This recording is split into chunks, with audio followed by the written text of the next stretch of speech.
Welcome to Environmental Law Explored, a podcast series, the podcast of the American Bar Association section of Environment, Energy, and Resources. SEER is a member organization whose mission is to foster the success of a diverse community of environmental, energy, and resources lawyers, advisors, law students, and decision makers, and provide a premier forum for the exchange of ideas and information. Hi, everybody. I'm Joan Bondareff. I currently serve as of counsel to the maritime law firm Blank Rome, LLP. I also formerly served as the chief counsel of the U.S. Maritime Administration, and I'm currently also outside general counsel and board secretary to the National Marine Environment Protection Association, or NMEPA, whose mission is to save our seas. The views represented here today are my own. And now it's my pleasure to turn it over to my co-panelist, Martha or Marty McCoy. Thank you, Joan. Hello, everyone. My name is Marty McCoy. I'm the author of an article in the spring 2021 ABA Natural Resources and Environment publication titled Marine Debris, the U.S. Federal Role in a Local and Global Problem. I'm very excited to be here today to talk about this very important issue.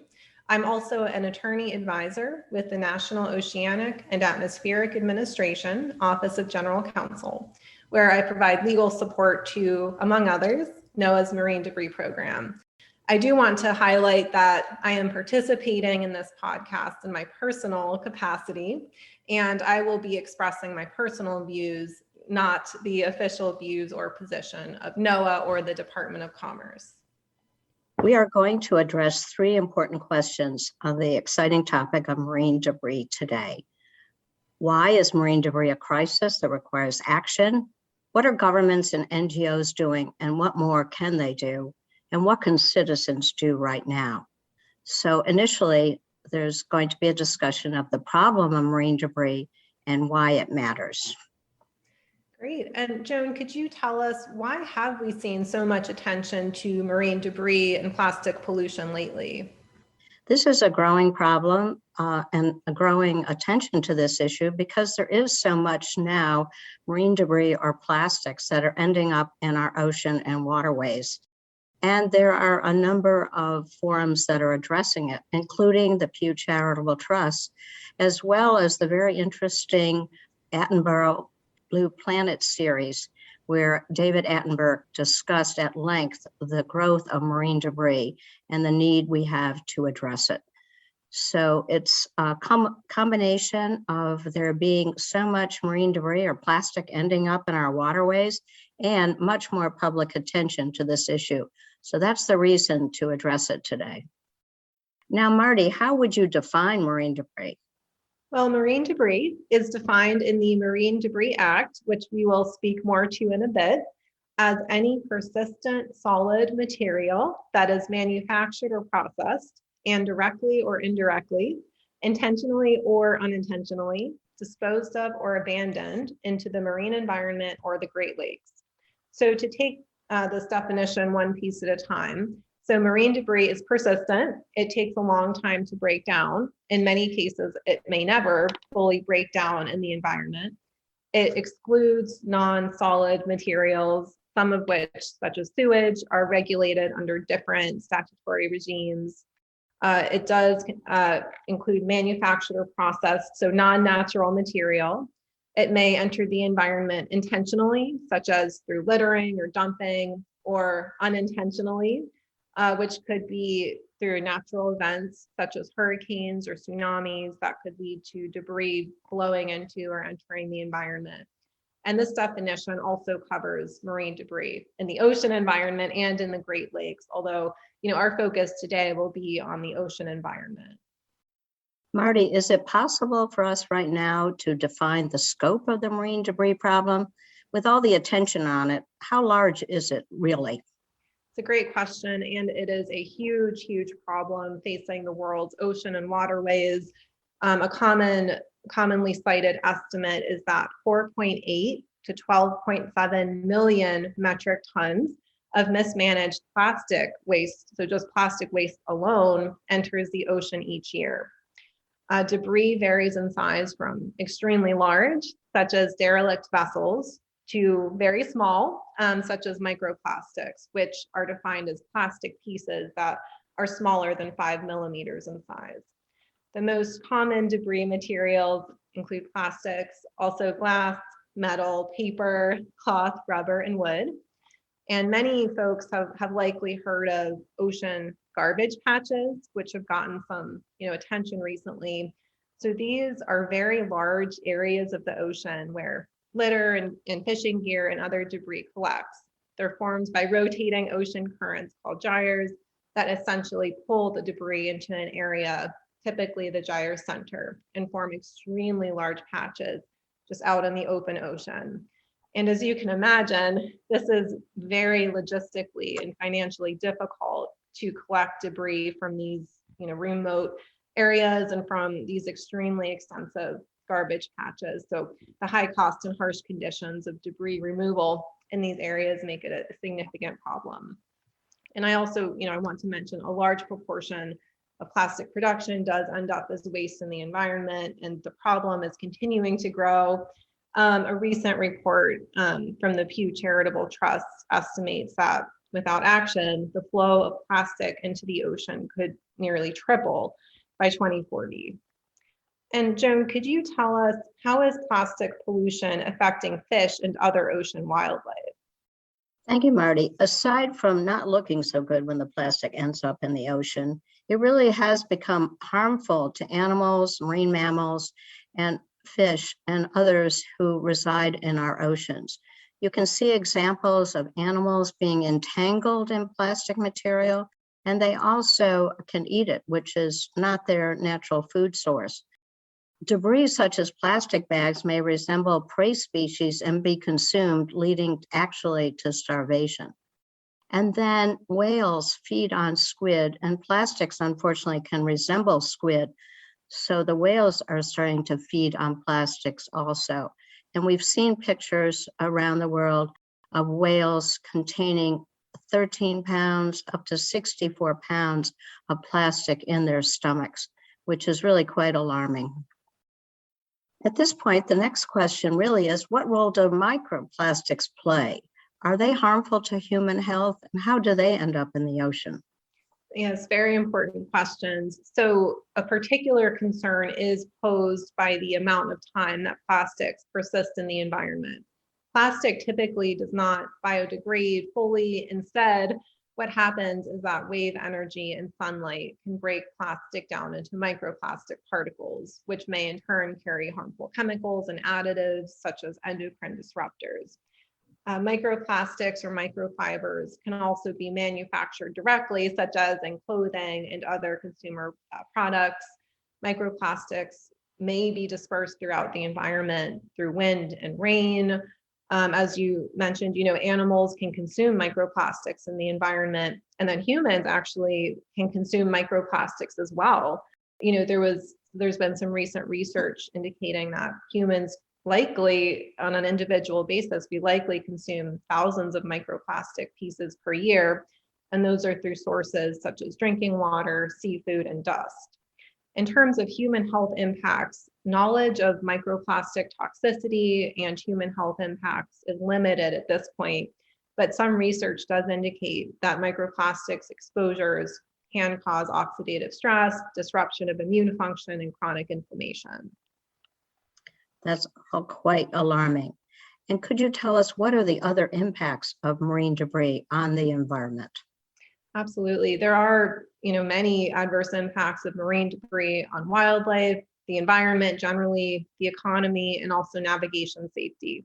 In addition to the wildlife impacts that you spoke to, marine debris can also facilitate the travel of aquatic invasive species due to the nature of debris as a global interconnected problem that's carried through ocean currents. Marine debris can also damage sensitive habitats, and in particular, large or obscured marine debris can lead to vessel damage, especially in navigational channels, as well as navigational hazards. There's a very tragic example, I believe, from the 1990s of a ferry that actually sank due to derelict fishing rope that was wrapped around the propeller. And there are multiple other reports of vessels getting caught up in gear, or derelict or half submerged vessels in navigational channels posing challenges to navigation.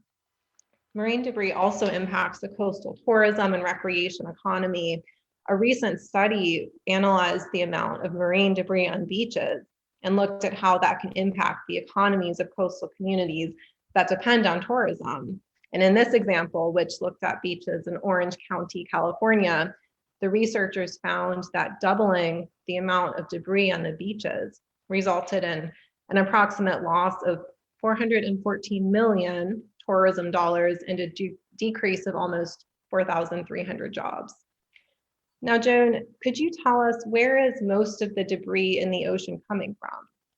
Yes, we think typically sometimes of shipping being the culprit for ocean marine debris, but as it turns out from most of our studies that most of the marine debris actually results from land-based sources, including littering, dumping, inadequate waste management, stormwater discharges.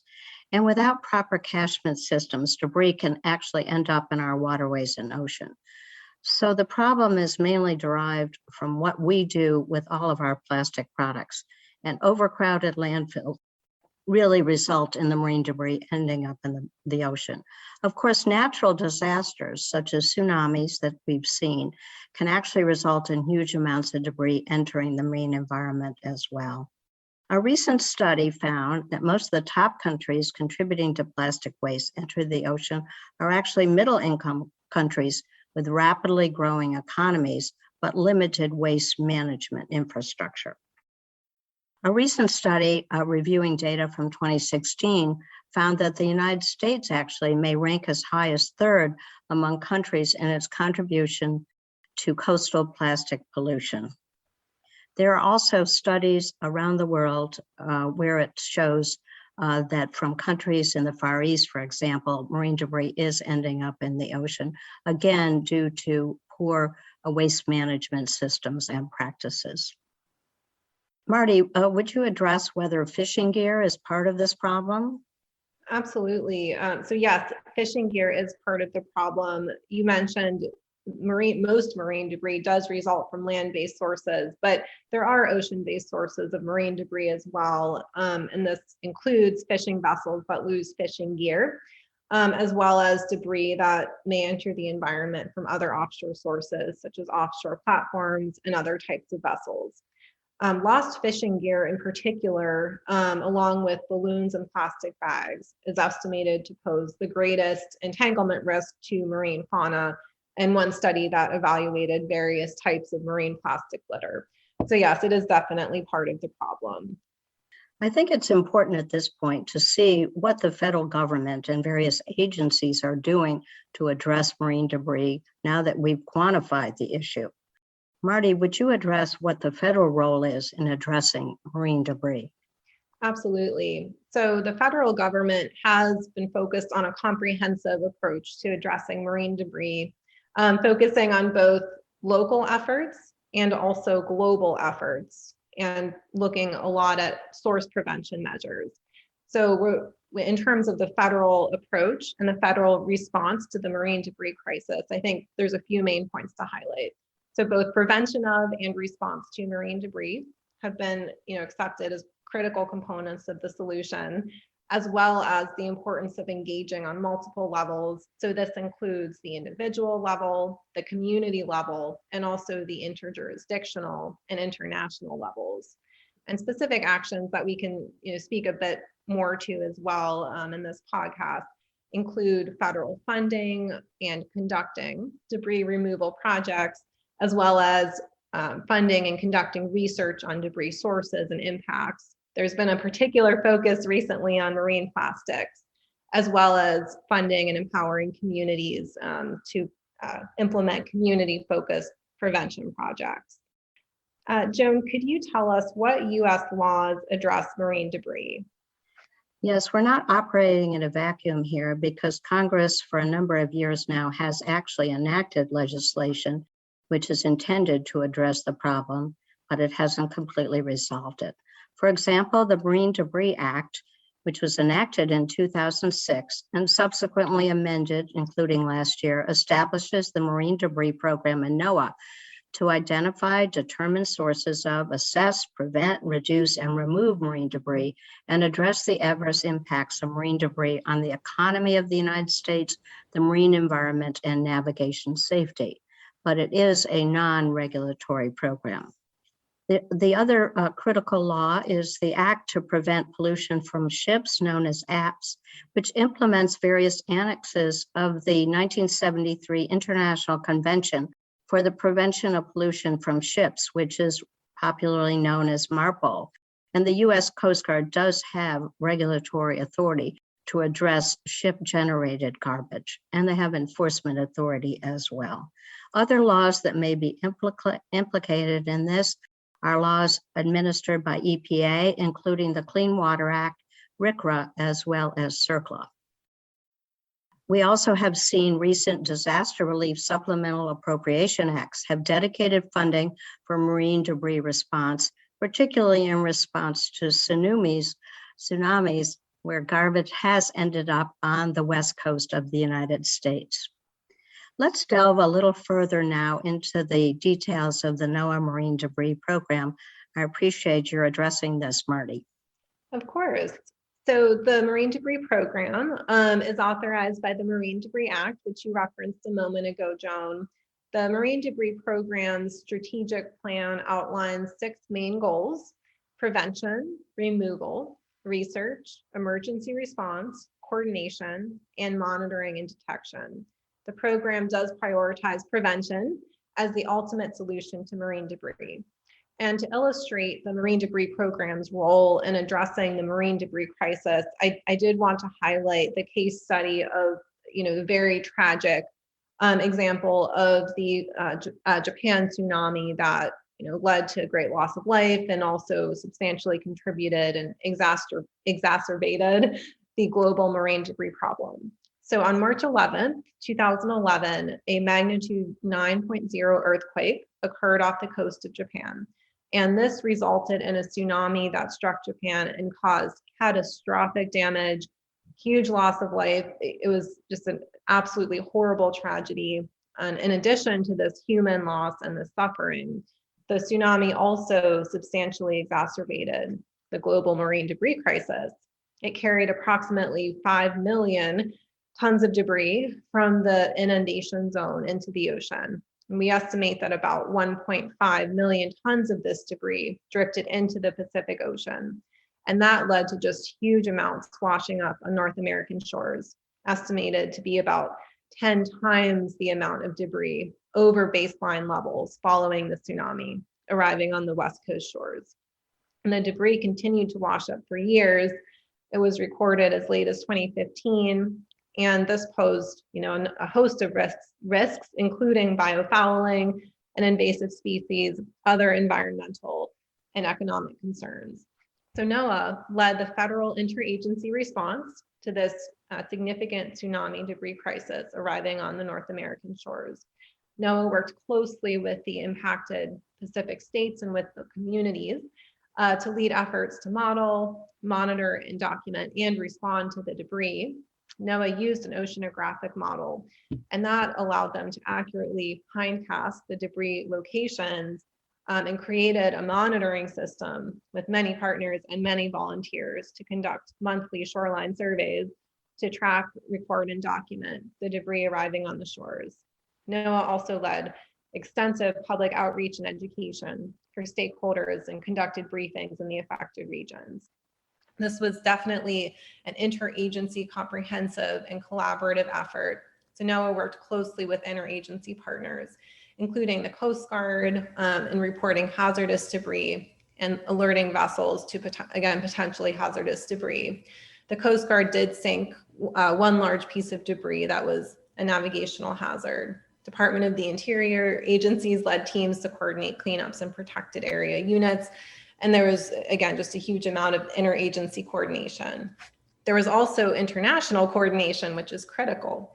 So Department of State and NOAA conducted high-level meetings with the government of Japan to maintain a cooperative bilateral approach to addressing the crisis.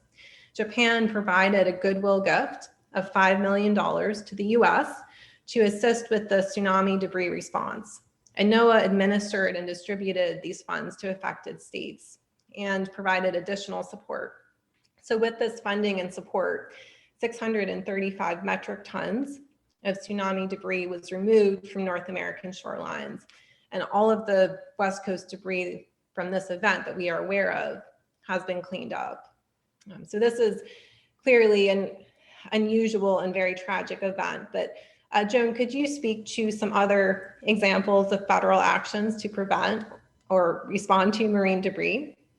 I would be glad to, because in addition to the work that NOAA ably does under the Marine Debris Program and the tremendous interagency and international effort to respond to the Japanese tsunami, there are a number of agencies that are also involved in preventing and responding to marine debris. In addition to NOAA, as I mentioned, there's EPA, there's the Coast Guard, the Navy, the Department of State, Interior, USAID, Marine Mammal Commission, National Science Foundation, Justice, and Department of Energy. So all of these agencies have a role in preventing and responding to marine debris. And they're doing a variety of activities. One of them, of course, is research. What are the sources and impacts of debris and the health and ecological impacts? Another aspect is enforcement. The Coast Guard has a key role here in enforcing and preventing the dumping of garbage from vessels at sea. And interestingly enough, passengers who are on cruise ships often are the ones who report improper dumping at sea, and they actually have a financial incentive to do so through payments of whistleblowers. And then there are crews on some of the ships, including the freighters, who can also report if there's improper dumping at sea. In addition to what the agencies do, there's a tremendous amount of community-focused prevention and removal. For example, one of these programs is currently going on in the northwestern Hawaiian Islands, where they have removed 848 metric tons of debris, which gives you just a little glimpse of the scope of this problem. And then there can be an emergency response too, depending on what the challenges and needs are of a particular community. Finally, there is outreach and education. The agencies often focus on youth programs, coastal cleanups, partnering with non-federal organizations. And there's an international aspect to this with Department of State and USAID, because after all, this is an international problem. And recently, there are a number of activities that took place at the UN, and the G20 have actually adopted an implementation framework for actions on marine plastic litter, which aims to promote a comprehensive life cycle approach to prevent and reduce plastic litter discharge to the oceans. That's great. And, you know, I think a big focus that we've been discussing is prevention. Could you talk a bit about what the U.S. is doing to prevent more plastic pollution in the ocean? Certainly. One of the main activities now is trying to outreach and develop an approach to facilitate behavior change, both in consumer choices as well as individual waste disposal practices. And by doing so, without direct regulation of individual choice. The Marine Debris Program itself funds and supports projects across the country that use outreach and education to prevent marine debris through behavior change. Some of their activities are to reduce single-use plastic consumption, working with youth programs to reduce littering and better understand the sources and impacts of marine debris, trying to expand the fiberglass vessel recycling program, and have behavior campaigns to reduce balloon litter, shotgun wads, and cigarette butts, which are all too prevalent on the shores adjoining to our waterways. Multiple other agencies are also involved with outreach and education. For example, EPA has a program that develops public-private partnerships to increase recovery and beneficial use of packaging waste. What is NOAA doing, Marty, to expand its programs to help prevent plastics from ending up in the ocean? It's a great question. So NOAA as a federal agency is tied to, legislative authority and also funding through appropriations acts. We will be talking in a bit about recent legislation, the Save Our Seas Act and the Save Our Seas 2.0 Act that did provide new mandates and authorities for NOAA as well as other agencies. In terms of recent policy developments, the Marine Debris Program has released its 2021 to 2025 strategic plan, which discusses the focus of the Marine Debris Program's action moving forward. And they do emphasize and prioritize prevention as the ultimate solution to marine debris and state that the problem of marine debris will only be solved through prevention. And because of that, it's really at the core of all that the program does. I do want to highlight that, again, in the strategic plan, the program speaks to, commitment to engaging a more diverse community by including new voices in the creation of their products and also funding projects in underserved and underrepresented communities, increasing the availability of marine debris data and engagement in additional areas. Other specific prevention goals include increasing the number of individuals who are participating in these outreach and education opportunities and supporting, a number of additional prevention projects with really practical solutions to reduce marine debris. What role does NOAA have to address the prevalent fishing gear problem? Well, the Marine Debris Program has non-regulatory authority to take measures to address the fishing gear problem. And this does include new authority and new language in Save Our Seas 2.0, which was enacted just in December of last year. The Marine Debris Act does direct NOAA to undertake efforts to reduce the adverse impacts of lost and discarded fishing gear. So this includes research and development for alternatives to gear that poses a threat to the marine environment, including this program also includes a grants program, an outreach and education component, and the development of non-regulatory measures and incentives to cooperatively reduce the volume of lost and discarded fishing gear, and also aid in the recovery of lost and discarded fishing gear. And Joan, could you speak to how does this compare to state and local government action on plastic pollution?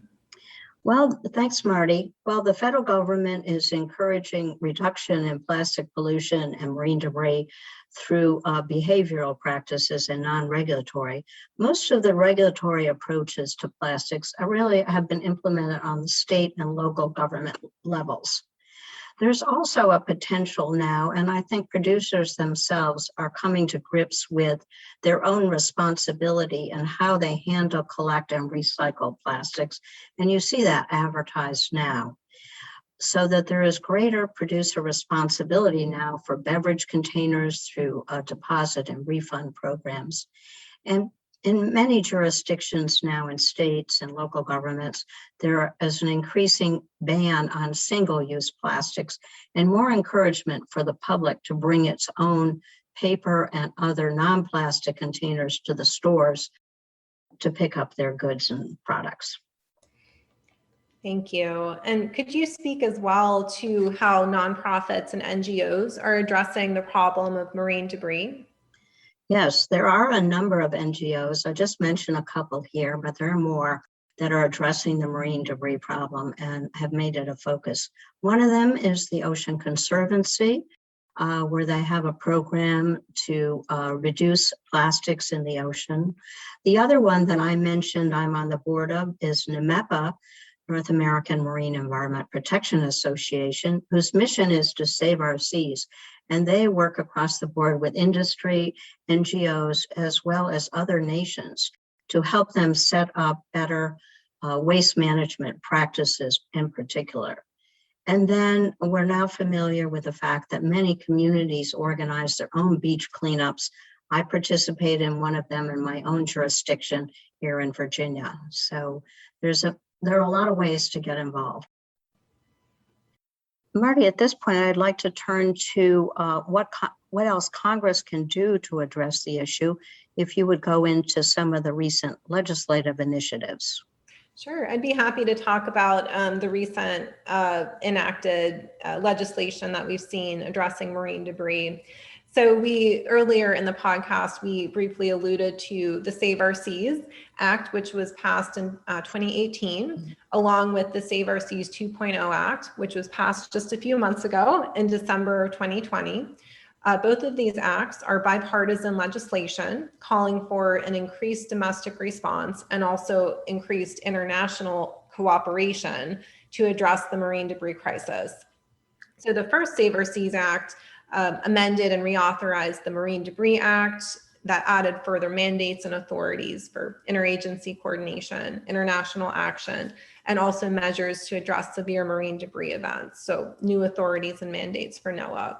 Save Our Seas 2.0, which was enacted just a few months ago, took quite a few additional measures aimed at addressing the marine debris crisis. So it established a Marine Debris Foundation that is a nonprofit organization to support the marine debris efforts of NOAA and other entities. The act also established a prize competition to encourage technical innovation to reduce plastic waste. It directed many federal research studies focused on plastics and other debris with, I would say, a real focus on plastics. It established United States policy to coordinate with foreign governments to support strengthening systems to reduce plastic waste generation, and also directed EPA to develop a strategy to improve post-consumer materials management and to establish a number of grants programs focused on post-consumer materials management infrastructure and waste infrastructure. So a lot of movement in recent years on these very important topics. And Joan, could you speak to how do the Save Our Seas Acts address derelict or lost fishing gear? I'd be glad to. Save Our Seas 2.0 actually added new directives to NOAA to address the derelict fishing gear problem. They're directed to submit a report to Congress on the sources and impacts of derelict fishing gear, including recommendations on new management measures. And the law also directed NOAA to establish a pilot program to assess the feasibility of providing incentives for fishermen to collect and dispose of plastic found at sea.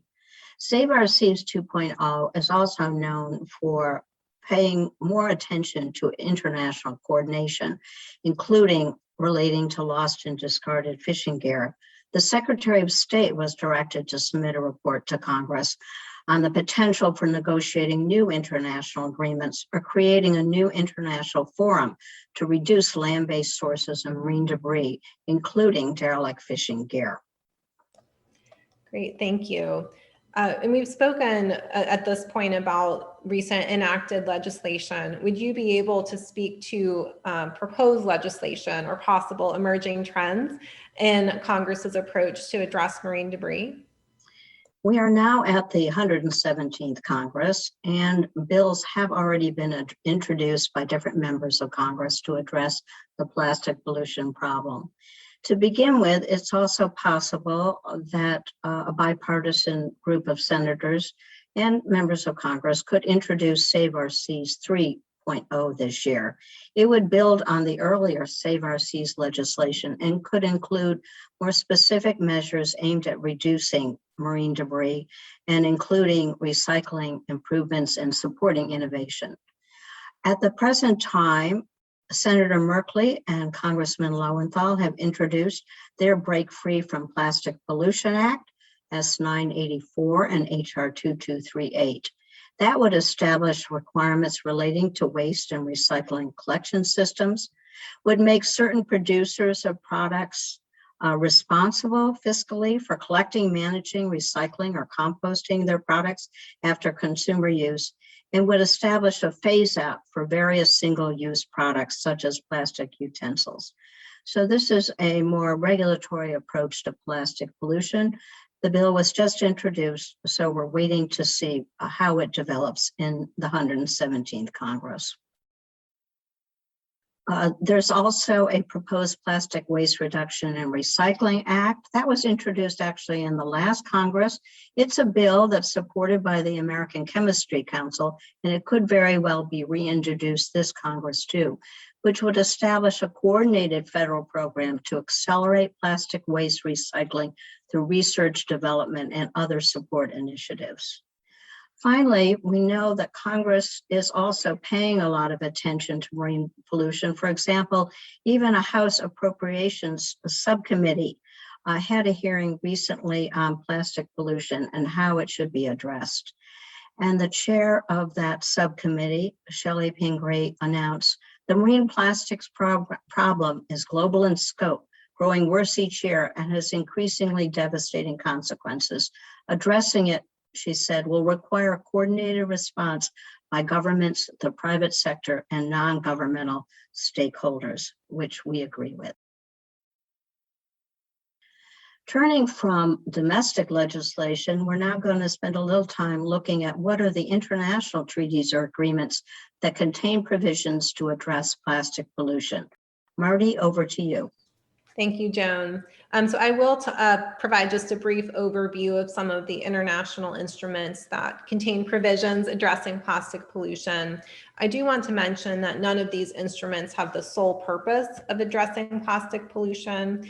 That said, there's MARPOL, the International Convention for the Prevention of Pollution from Ships, which you referred to earlier in our podcast. This does address the ship-based pollution of the marine environment.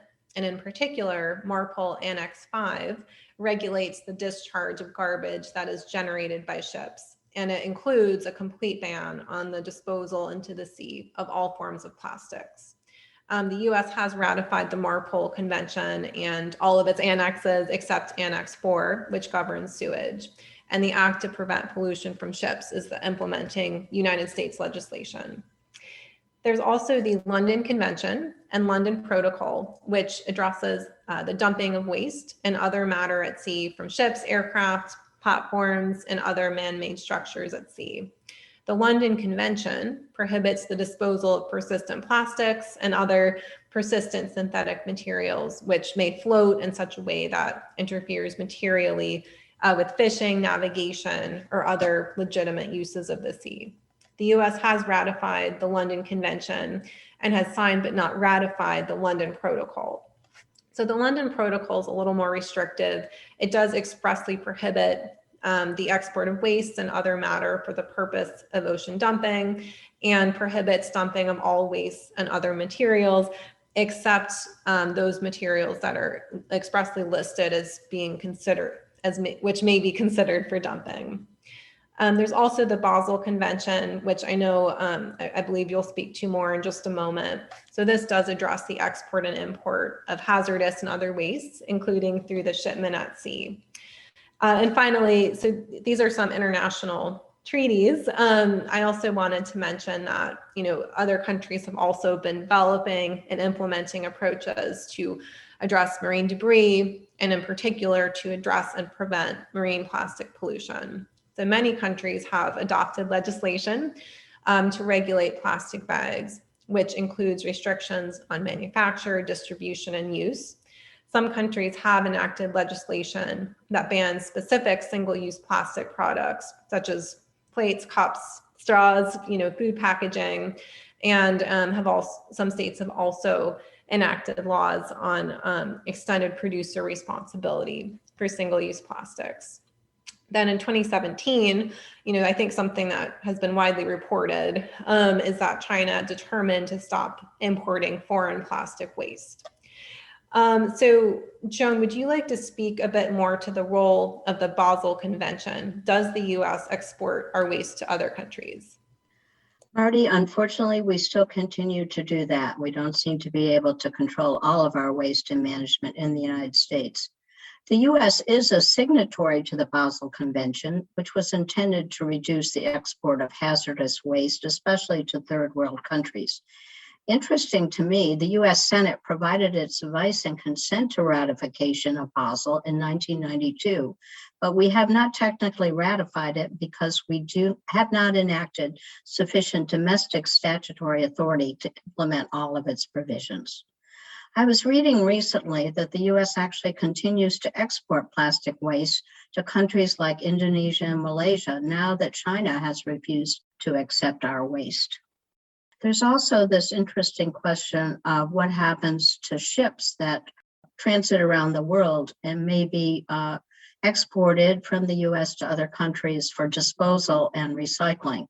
The United States government has actually made a commitment not to transfer its ships to other countries, but to dispose of them and handle their hazardous materials responsibly at US shipyards. But it is true that private companies may still be sending their ships for scrapping to other Asian countries, including India and Bangladesh. Great. Thank you for that overview. And could you speak as well to what the IMO and the UN are doing to address the marine debris problem?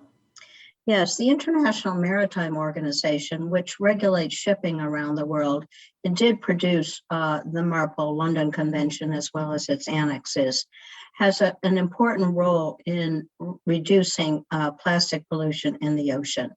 Currently, Annex 5 to MARPOL prevents garbage dumping at sea, with very, very few exceptions, maybe food waste.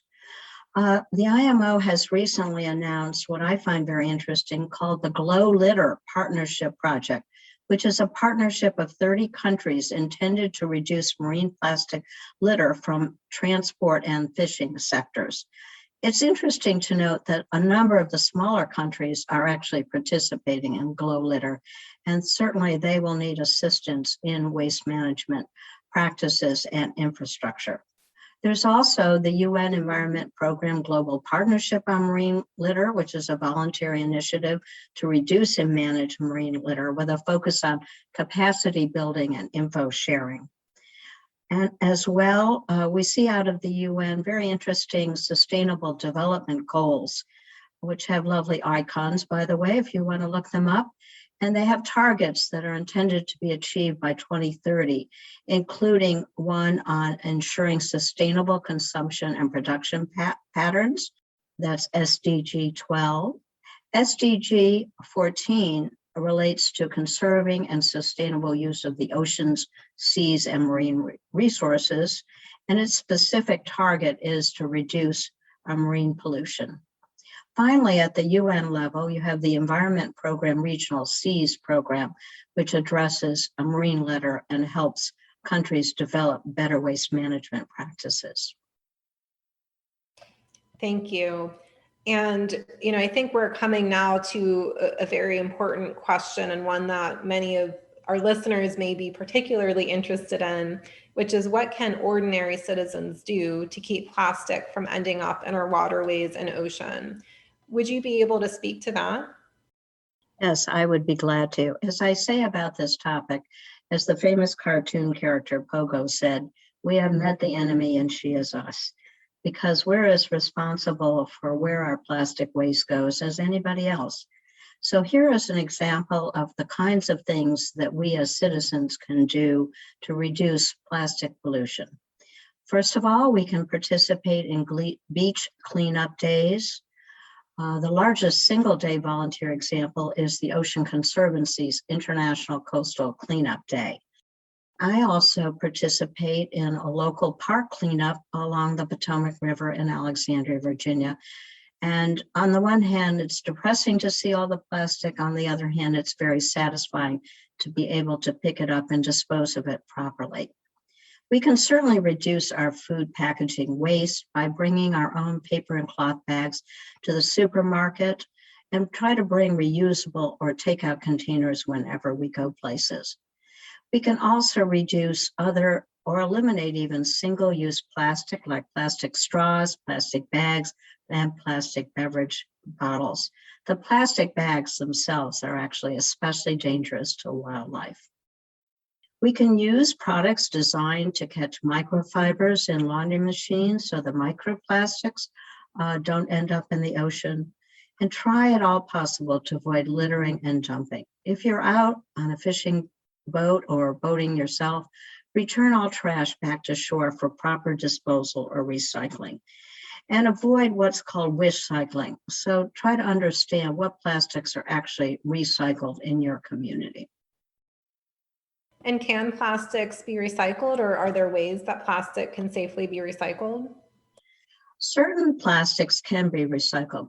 But for the most part, most plastic is not recycled, and it actually does not degrade in the recycling or disposal process.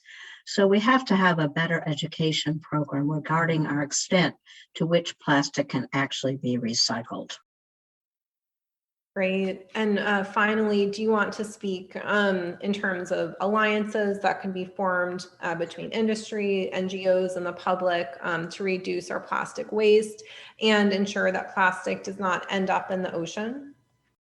I mentioned before that I'm on the board of NOAA, and proudly so. It's one nonprofit organization that is industry-led, but also a nonprofit that combines the expertise of the maritime community with the passion of an NGO to address this and other ocean environmental issues. They are currently involved with helping Caribbean nations, for example, develop better waste disposal programs to avoid the ocean dumping issue. Even groups I have seen, like the American Chemistry Council, an industry group, are trying to end plastic waste in the environment, and they have created an alliance to end plastic waste and committed to investing $1.5 billion over 5 years towards solutions to end plastic waste in the ocean, and are now focused on developing countries in Asia. So all sectors of the public are very much involved in trying to reduce plastic waste in the ocean. That's wonderful. Thank you for that summary. And I think we are at this point reaching about the end of our discussion. And, in conclusion, I think one of my takeaways is that at the end of the day, it's all of our responsibility to keep plastic and other debris from the ocean and waterways, to dispose of all plastic waste safely, and, one day to find the best solution for recycling plastics, which have become a really integral and significant part of our lives and also of the economy. In conclusion, for myself, I'm happy to see increased responsibility by industry to taking a more proactive role in engaging in the solution to this problem, as well as recognizing that we as individuals and part of the larger community have a role to play too. Thank you for listening. We hope you enjoyed today's episode. To learn more about our section, please visit our website at www.americanbar.org/environ. Please check where you found us for future episodes. Thank you for listening.